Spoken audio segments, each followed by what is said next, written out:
Be careful, watch out for attacks from Satan, your great enemy. He will prowl around like a hungry, roaring lion, looking for some victim to tear apart. Stand firm when he attacks, trust the Lord, and remember that other Christians all around the world are going through these sufferings too. After you have suffered a little while, our God, who is full of kindness through Christ, will give you his eternal glory. He personally will come and pick you up and set you firmly in place and make you stronger than ever. To him be all power over all things forever and ever. Amen.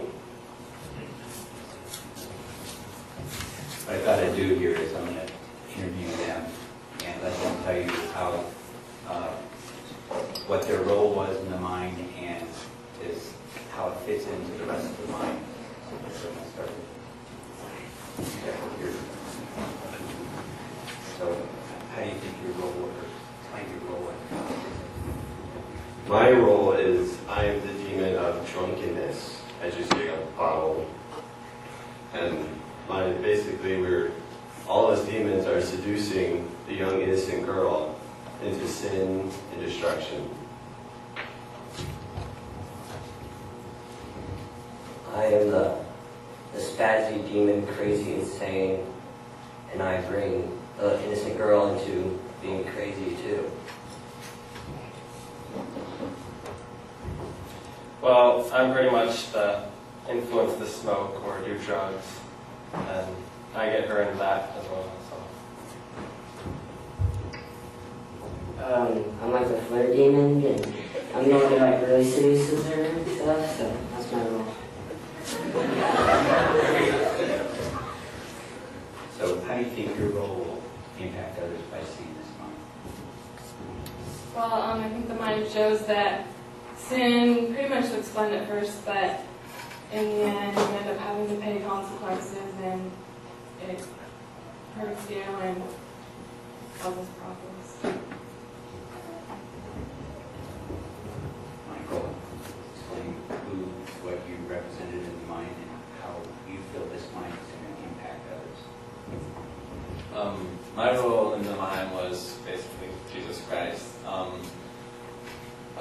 It's supposed to impact people in that it shows that even no matter what you go through, where you've been, what you've gotten into, you can always return to Jesus Christ. He'll always forgive you and always take you back. Does anybody have any questions for these guys?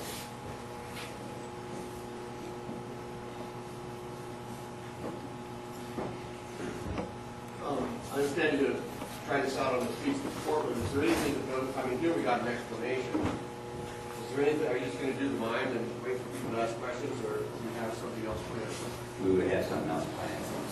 Basically, this a little bit more polished, but basically the same thing, explain what the worldview is and the world influence, and how through Jesus Christ we have that security that He will protect us.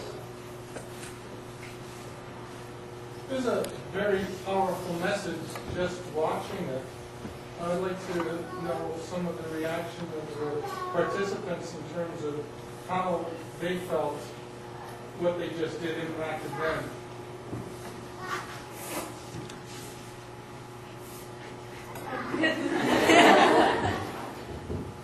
Well, just practicing this and going to the practices over and over. I mean, at the beginning it was all like fun and games and everyone was goofing off, but over time I really realized that we have a big role here and that we really need to impact people. It also impacted me and showed me that I need to take things more seriously and take life more seriously and stuff. So I'm good. Somebody else had a question? Well, not a question, but something that you guys didn't mention that was really a loud, quick statement to me was that she was stuck in all that sin and the stuff that was going on. She couldn't get free by herself. But Jesus was able to just, with the point of the finger, he knocked them away from her. So, to me, that was one of the most powerful parts. That's good. Another thought when I was watching it is Jesus was standing there all the time when she was in the sin. And I believe that is Christ. He's there. He's not there You say, how could, I have a question, how could a loving God allow this to happen in your life? Or how can you allow all this even to happen? And he doesn't. You know, at any time, she could turn to him. But it's his God of free will. And he's got to control what's, you know, he's not controlling God. He's leading God. He's always there. I appreciate that part of my mother, because Jesus is there, and as soon as she turns.